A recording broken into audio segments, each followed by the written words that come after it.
эфире информационная программа «Итоги дня». Расскажу о самых заметных событиях уходящего дня. В студии Дарья Короленкова. Добрый вечер. В начале коротко о темах. В Алдане ввели тестовую систему отпуска топлива по QR-кодам, чтобы избежать километровых очередей за бензином и спекуляций с топливом. В Якутске ветераны боевых действий запустили благотворительную акцию «Овощная корзина». Они лично развезли свежие овощи и фрукты бойцам, которые восстанавливаются после ранений. Технический институт, филиал Северо-Восточного федерального университета в Нерюнгри готовится к новому учебному году. Для поступающих выделено около 150 бюджетных мест. В Ленском районе прошел республиканский туристический слет молодежи, собравший более 250 участников из Ленского, Алекинского и Мирнинского районов. Айсену Николаеву представили обновленную концепцию многофункционального кинопавильона полного цикла в Якутске. Проект предполагает создание полноценной кинокомпании.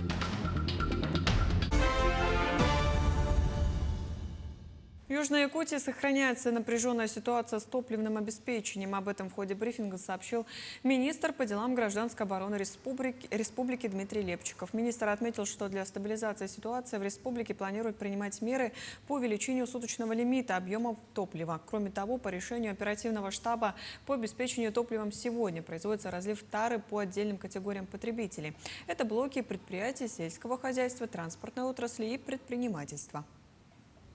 Действуют там ограничения по бензинам и дизтопливу. По 92-му бензину до 9 тонн, по 95-му бензину до 27 тонн, по дизтопливу до 34 тонн. Данные ограничительные меры – это вынужденная мера, чтобы создать определенные запасы и обеспечить топливом экстренные меры. Также в Алдане ввели тестовую систему отпуска топлива по QR-кодам, чтобы избежать километровых очередей за бензином и спекуляции с топливом на одной из заправочных станций, ввели электронную регистрацию. Подробности у Руслана Павлова. Сегодня правительством Республики Саха-Якутия принято решение о введении пилотного проекта с использованием QR-кода на отпуск ГСМ на нашей заправке на Гиви. Хочу сразу успокоить. Никаких дополнительных ограничений продажи топлива нет. Сегодня АЗС-14 – это дополнительная добровольная возможность забронировать бензин, чтобы не стоять в очереди. Не успел глава района сообщить через соцсети о нововведениях на заправочных станциях, как молодежь на цифровых крыльях через час прилетела на заправку с QR-кодами на заветные 20 литров горючки. Конечно, удобно. Все. Ввел все данные, сфотографировал СТС, сфотографировал автомобиль. Внес сюда фотографии, все, выбрал заправку по карте прям. Все, выбрал тип топлива, объем, и все, получил QR-код. Все, 5 минут мне это заняло. На ваш взгляд, это разрядит обстановку по очередям? Конечно. Разрядит. Да. И спекуляции меньше будет. В числе прочих, новые меры призваны ввести дисциплину в ряды автолюбителей, желающих без длительных ожиданий получить заветный бензин по приемлемой цене. Кроме того, к концу недели на Томодскую нефтебазу ожидается поступление новых объемов горючего. Мы ожидаем в конце недели, вот в пятницу 24-го, дополнительный объем топлива на нашей Томодской нефтебазе. Для удобства населения введены дополнительные маршруты общественного транспорта. Автобусы, как и другие службы жизнеобеспечения района, заправляют баки автомобилей в определенные часы согласно отпущенных лимитов. Мы внесли коррективы, и вот по поселку Ленинска, допустим, 101 маршрут, мы утром добавили еще один маршрут для того, чтобы граждане не толкались, как селедка в бочке, а, возможно, комфортнее проезжали. Новые меры по организации отпуска топлива в Алданском районе еще предстоит обкатать и подкорректировать по ходу внедрения. Противники цифровых технологий и приложений могут заправляться по старинке на второй АЗС города в районе совхоза. Прорвемся! Руслан Павлов, Алдан. Дом – это место, где человек чувствует себя в безопасности. Но что делать, если именно собственное жилье начинает представлять угрозу? В Якутске история одного общежития заставила его жителей искать ответы на непростые вопросы. К ним присоединился и мой коллега Петр Васильев. Вы когда-нибудь покупали квартиру в гараже? Звучит абсурдно, но история этого дома за моей спиной выглядит именно так. 20 семей покупали здесь комнаты, вкладывали личные средства, материнский капитал. Суммы порой доходили до 1 000 000 рублей. И все, казалось бы, в порядке вещей, пока стены, конкретно вот это, не начали расходиться. А документы не поставили перед жильцами важный вопрос. Если это и не дом вовсе, то кто должен спасать тех, кто здесь жил?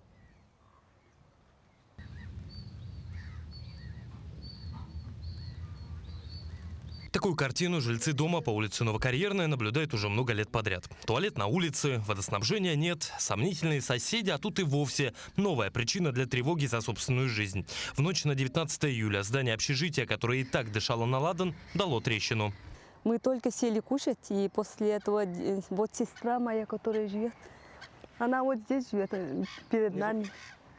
А вот внизу, а вот здесь. Она, короче, к нам прибежала. До этого чуток это были скрипы, стукивания типа. А мы-то думали, что люди ходят, что ли, как. И она, короче, прибежала к нам, постучалась, открыли дверь, и она мне сказала, что началась, типа, разрешаться. Мы уже который год то Путину пишем, то прокуратуру ходим. Так, там пишем заявление, вот здесь бегаем, до САФ с вами воюем, честно, да? Везде, где были, мы не ходили, все равно безрезультатно. Конечно, и до дыр в стенах жильцам было за что беспокоиться. Бесхозные помещения, где собираются сомнительные компании, плесень, течи в крыше, после которых на улицу приходится выносить полные ведра воды. К слову, туалет на улице жильцы строили самостоятельно. И за все это добро они продолжают платить коммуналку. Счета доходят до 3000 рублей в месяц. Нет, у нас ничего нет такого. Ведерно-выносная система у нас. Ничего нету, ни воды, ничего нету. Здесь нужно внести ясность. Здание много лет числилось на балансе ДОСАВ, причем как гараж. Затем, после отказной, было признано непригодным для жилья уже городской администрацией. Части жильцов при этом предложили маневренный фонд. Там, получается, у нас 30 жилых помещений, и они все признаны непригодными для проживания в 2024 году. То есть ситуация у нас рассматривается с 2024 года. И с 2024 года нами были предоставлены гражданам, проживающим в 6 жилых помещениях указанного здания, мы им предоставили маневренный фонд. Граждане? Нет, сейчас проживает граждане из 6 жилых помещений в этих маневренных фондах. Но предлагали мы неоднократно тем, у кого не было иного жилья. А остальные, насколько понимаю, те, кто сейчас там проживают, получается, отказались? Получается, там также проживают арендаторы, родственники, тем, которые категория людей, которым мы не можем предоставить, так как они там не прописаны и также не являются собственниками. Вызывать к совести продавцов, которые продавали комнаты в столь неподходящем для жилья месте, бессмысленно и несвоевременно. Но тем не менее, здание сегодня находится на обслуживании управы Сайсарского округа. Одного взгляда достаточно, чтобы понять, что надлежащего обслуживания в доме не было очень давно. Они нам ничего не оплачивают, мы вот деньги от них ничего не берем. Если есть у них, если у них какой-то случай, аварийный случай бывает, то, по мелочи, да, там что-то течет, там что-то надо отработать, то мы вот там содействие, конечно, оказываем. Но в последнее время заявок не было. Говорят, у каждой трещины есть причина. И эту теперь предстоит установить экспертам и следствию. Но для людей, которые годами жили в этом доме, главный вопрос уже звучит иначе. Почему услышали их только тогда, когда стены начали расходиться? Петр Васильев, Аэлита Махно, Якутск. Витаминная поддержка для боевых товарищей. В Якутске ветераны боевых действий запустили благотворительную акцию «Овощная корзина». Они лично развезли свежие овощи и фрукты бойцам, которые восстанавливаются после ранений. Подробнее в следующем сюжете. Акцию Ассоциация ветеранов специальной военной операции проводит уже второй раз. Первую овощную корзину собрали прошлой осенью, а сейчас решили сделать проект масштабнее. Помочь своим товарищам, которые получили ранения разной степени тяжести и сейчас проходят реабилитацию дома, их главная задача. Хотелось бы сделать приятное нашим ребятам, которые с честью отдали долг перед Родиной. И поэтому организовали такое мероприятие. 1 июля, в день проведения мероприятия День ветерана боевых действий, мы тоже сделали, не в таком масштабе, конечно. Собрать такой объем свежих продуктов своими силами было бы сложно. На призыв о помощи сразу откликнулась узбекская община Якутии. Диаспора помогла и с самими продуктами, и со сборами. Всегда думаем, что мы в Якутске работаем, как второй дом у нас этот. За это мы решили, мы всегда такие акции продолжаем делать и будем делать. Доставку ветераны никому не поручают, а развозят все сами. Один из тех, кто лично вручил фруктово-овощные пакеты, руководитель военно-патриотической игры «Зорница 2.0», участник боевых действий. В этой акции я впервые участвую. Возможно, и другие акции до этого были. Вот нам сегодня дали где-то около 15 адресов. Мы ездим по ребятам. Ребята очень довольные. Конечно же, это же внимание, поэтому ребята довольные. Таким образом мы сплочаемся. Все наборы ветераны доставляют прямо к порогу. В списке адресатов около 200 бойцов и их семей. Сами получатели признаются, в этой акции продукты далеко не главное. Намного важнее чувствовать внимание. Не забывает нас, ветеранов, гордость. 3 месяца, почти 4 месяца в госпиталях лежал. Первый Белгород, потом Москва, потом Питер. Еще должен был, сейчас тоже это нога еще не зажила, дорожка хожу. Развести все 200 наборов по адресам ветераны планируют в течение 2 дней. Такие визиты станут регулярными. В планах ассоциации сделать акцию постоянной. София Мельникова, Степан Черненко, Станислав Потапов, Якутск. Ветераны боевых действий города Якутска, передаем эту эстафету ветеранам боевых действий Мегино-Кагыласского улуса. Помогайте нашим ветеранам! Ура! Комитет семей воинов Отечества в Мирнинском районе продолжает оказывать всестороннюю поддержку участникам СВО и их близким. Комитет координирует сбор помощи для передовой и берет на себя решение социальных и бытовых вопросов родных и близких военнослужащих, обеспечивая им необходимую опору в тылу. Подробности об этом далее в сюжете. В Комитете семей воинов Отечества регулярно проходят личные приемы, где каждый воин, вернувшийся домой, и каждая семья, чьи родные несут службу, могут получить компетентную консультацию и реальную поддержку. Это не просто формальность, а искреннее стремление помочь решить насущные проблемы, которые порой кажутся непреодолимыми вдали от фронта. Чем мы занимаемся? Это в первую очередь оказание поддержки юридического плана, это большая юридическая помощь идет со стороны федерального комитета. Это розыск участников, это оказание поддержки по госпиталям, по выплатам. В общем, работа идет круглосуточно по обращениям. Обращения разные могут быть. Ребята уходили, допустим, от Мирнинского района, но прописаны физически где-нибудь на Урале. И мы все равно с ними работаем. Мы все равно оказываем им консультационную поддержку, перенаправляем в соответствующие органы. Бывает работа с военной прокуратурой, идет работа очень тесная как раз таки с войсковыми частями. Вопросы, с которыми обращаются к комитету, охватывает широкий спектр. От самых бытовых, таких как помощь в оформлении документов, решение жилищных вопросов, до более сложных, связанных с получением полагающихся денежных выплат, пособий и льгот. Особое внимание уделяется семьям, которые остаются в Мирнинском районе. Комитет старается окружить вниманием и заботой, помочь преодолеть трудности, связанные с отсутствием кормильца, и оказать психологическую поддержку детям и женам. Семьи военнослужащих всего за 1000 рублей могут пройти санаторно-курортное лечение у нас в Мирном.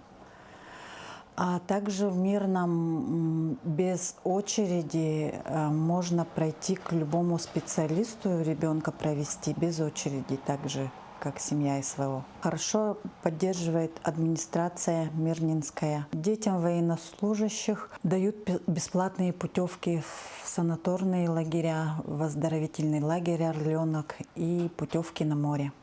Поддержка комитета – это не только материальная помощь, но и неоценимая моральная поддержка, которая позволяет бойцам чувствовать, что их ждут и любят. Работа комитета семей воинов Отечества в Мирнинском районе – это яркое свидетельство искреннего патриотизма и глубокого человеческого сострадания, который вдохновляет и дает надежду. Анна Васильева, Мирный. Почти 500 000 сеянцев сосны выращивают неподалеку от Якутска в селе Топога. Речь идет о работе лесопитомника «Якутско-лесресурса», открытого в прошлом году. Но пока молодые деревья только готовят к посадке, республика уже заняла лидирующую позицию по лесовосстановлению в стране. О том, как удалось нарастить объемы программы, расскажет Саргалана Неустроева. В прошлом году в Якутии впервые появились собственные лесопитомники. Однако пройдут годы, прежде чем они начнут реально обеспечивать регион саженцами. И несмотря на это, республика уже занимает первое место по лесовосстановлению в стране. В рамках компенсационного лесовосстановления, это где конкретно будет садиться саженец, около 5000 гектар. А в целом в рамках и госзадания, национального проекта, экологическое благополучие, региональный проект, сохранение лесов. У нас есть содействие естественному лесовосстановлению. Но объемы большие будут, около 160 гектар, тысяч гектар. Сегодня саженцы для лесовосстановления республика закупает в других регионах, но уже в следующем году мы посадим собственные молодые сосны. В июне этого года в Топоге посадили свыше 460 сеянцев. Растущие буквально в тепличных условиях экземпляры будут закалять. Но сегодня ежедневный полив, прополка и все самое необходимое. Ну, обычно в среднем где-то 80% выживает. До осени они стоят в теплице, после осени на закаливание, то есть на улице вытаскиваем, они стоят там, да, под снегом. Они укрепляются, иммунитет у них. После этого уже со следующего года уже посаживаем в лесу. Всего к этой деятельности привлекут порядка 30 специалистов. Еще один штатный биолог регулярно проверяет состояние сеянцев. Впрочем, работу лесопитомника министр Перфильев оценил на достаточно низком уровне. Могло бы быть и лучше. Работу оцениваю на удовлетворительно. Есть определенные замечания, которые сейчас коллеги будут исправлять. Это, по сути, у них первый такой опыт ведения тепличного хозяйства для выращивания закрытой корневой системы. У нас теплица, помимо этого, еще в Сунтарском районе есть и в Алданском районе. Отмечу, более 80% территории Якутии занимают леса. И когда регион сможет самостоятельно выращивать саженцы для их восстановления, бюджет республики сэкономит колоссальные средства. А еще регион окончательно укрепится в положении лидера реализации национального проекта. Саргалана Неустроева, Джулстан Иннокентьев, Топога. В рамках работы окружной избирательной комиссии Якутского одномандатного округа номер 29 регистрацию на выборы в Госдуму 9-го созыва прошли еще 3 претендента. Так, со стороны политической партии КПРФ была выдвинута кандидатура депутата Аяна Васильева. Представителем партии «Новые люди» стала руководитель фракции Нюргуяна Заморщикова. Третьим, кто прошел регистрацию на выборы от лица партии «Справедливая Россия», стал Федот Тумусов. Всего же в избирательную комиссию поступило 10 заявок. Вместе с тем уже в ближайшее время свою работу начнет телефон горячей линии, где граждане смогут задать интересующие вопросы по поводу выборов. После регистрации кандидат будет начинать свою предвыборную агитацию. Вышеназванные 4 кандидата уже могут начать свою избирательную кампанию агитационную. Мы будем, безусловно, готовиться к дню голосования. В частности, будем сейчас уже готовить макет избирательного бюллетеня. Утвердим текст избирательного бюллетеня. Будем контролировать деятельность штабов, деятельность кандидатов по соблюдению требований закона. Будем проводить жеребьевку к этим очень серьезнейшим моментам, потому что готовить будем дебаты, жеребьев. Технический институт, филиал Северо-Восточного федерального университета в Нерюнгри готовится к новому учебному году. В 2026 году для поступающих выделено около 150 бюджетных мест на очное и заочное отделение. Какие специальности наиболее востребованы у абитуриентов, узнавали наши коллеги из Нерюнгри. Выпускники Северо-Восточного федерального университета уверенно смотрят в будущее и не жалеют о сделанном выборе. Полученное образование становится надежной опорой в построении успешной карьеры. Отучилась на педагога, 2 профиля образования, педагог начального дошкольного образования. Выбрала данную специальность как раз-таки за доступность, то, что удобно в городе Нерюнгри. Отучилась 5 лет. Здесь удобно, что очень много переподготовки в плане.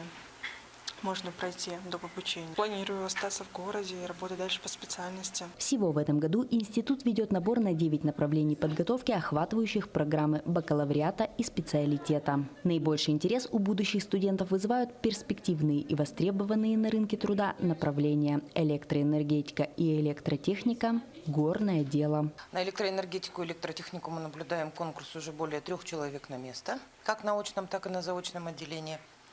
На горном деле реализуется несколько образовательных программ. Это маркшейдерское дело, обогащение полезных ископаемых на очном отделении, где конкурс составляет уже более 2 человек на место. А на заочном отделении мы реализуем подземную разработку полезных ископаемых и открытые горные работы.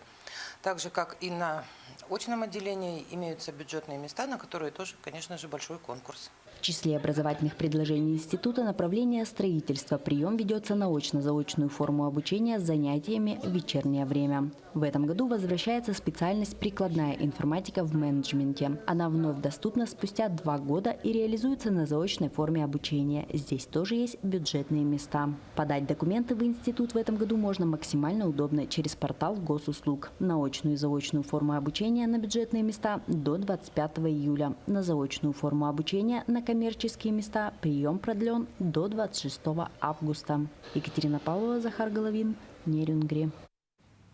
В Ленском районе прошел республиканский туристический слет молодежи Мурбай-2026, собравший более 250 участников из Ленского, Алекминского и Мернинского районов. Центральным событием стала сложнейшая 10-километровая полоса препятствий. Из 35 этапов участники преодолевали канатные спуски, совершали переход через реку, проходили подземный тоннель и другие сложные элементы. По итогам состязаний лучший результат показала сборная Ленска.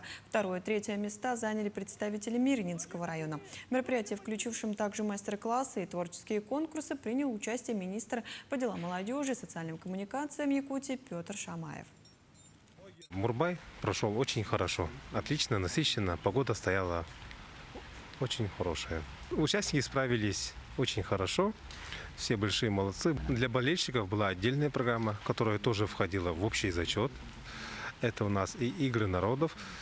Перед тем хотелось бы сказать, что в этом году наш турслет был посвящен году сохранения традиций в Ленском районе. Был конкурс «Полевая кухня предков», игры народов, лучевой бой. Старт к вершинам в Якутске проходит 2-й сезон учебно-тренировочных сборов. С 18 по 27 июля 84 студента из 17 колледжей и техникумов республики проходят насыщенную программу. Занятия по управлению беспилотными системами, военную подготовку и мастер-классы. Подробнее в следующем сюжете. Учебные сборы – практическая часть образовательного стандарта по предмету «Основы безопасности и защиты Родины». Они проводятся ежегодно, и в этом году срок обучения для студентов республики был продлен со стандартных 5 дней до 10. Теперь юноши могут получить больше знаний и практического опыта на более высоком профессиональном уровне. Указанная смена проходит в рамках изучения предмета «Основы безопасности и защиты Родины», согласно одной из частью которых являются учебные сборы. Это федеральный государственный образовательный стандарт. И в этом году он организован при поддержке правительства, централизованно. Наставниками для студентов стали преподаватели, действующие наставники, имеющие личный опыт участия в специальной военной операции. Инструкторы Центра опережающей профессиональной подготовки и филиала Центра войн знакомят студентов с основами военного дела. Сегодня у нас проходит направление первой помощи тактическая медицина. То есть общий объем программы у них 72 часа. Количество направлений 4 основных. То есть это первое — беспилотные летательные аппараты, огневая подготовка, тактическая подготовка и сегодняшнее направление — первая помощь и тактическая медицина. Так, будущие медики, инженеры, программисты и рабочие специалисты изучают управление беспилотными системами, проходят мастер-классы и даже участвуют в спортивных соревнованиях. Участие в учебно-тренировочных занятиях для меня даст множество опыта. Мы прошли обучение по управлению БПЛА, по разборке-сборке, по обращению к оружию, названию деталей и так далее. Кроме теоретических знаний и физической подготовки, юношам предоставлена возможность встретиться и провести беседу с опытными военнослужащими. Их успели посетить герой России Филипп Евсеев и ветеран специальной военной операции Александр Никитин. На встрече с участником специальной военной операции он нам провел мастер-класс по разборке-сборке автоматов. Мы принимали небольшой турнир между взводами по разборке-сборке, где наш взвод занял 2-е место. По итогам сборов участники получат 3 документа: свидетельство об окончании курса по беспилотным системам, сертификат о прохождении программы подготовки Центра «Воин» и свидетельство об окончании учебных сборов учебно-методического центра «Авангард». Диана Антонова, Станислав Потапов, Якутск. Главе Якутии Сыну Николаеву представили обновленную концепцию многофункционального кинопавильона полного цикла в Якутске. Проект предполагает создание полноценной кинокомпании, которая будет не только предоставлять съемочные площадки и студии постпродакшена, но и самостоятельно производить, финансировать и продвигать фильмы. Комплекс объединит в себе павильоны, цеха декораций и склады реквизита. Для поддержки региональных производителей обсуждается введение льгот, социальных скидок для дальневосточных кинокомпаний и системы отложенных платежей. В конце этого года корпорация «Развитие Якутии» запускает фонд «Кино Якутии» в размере 200 миллионов рублей.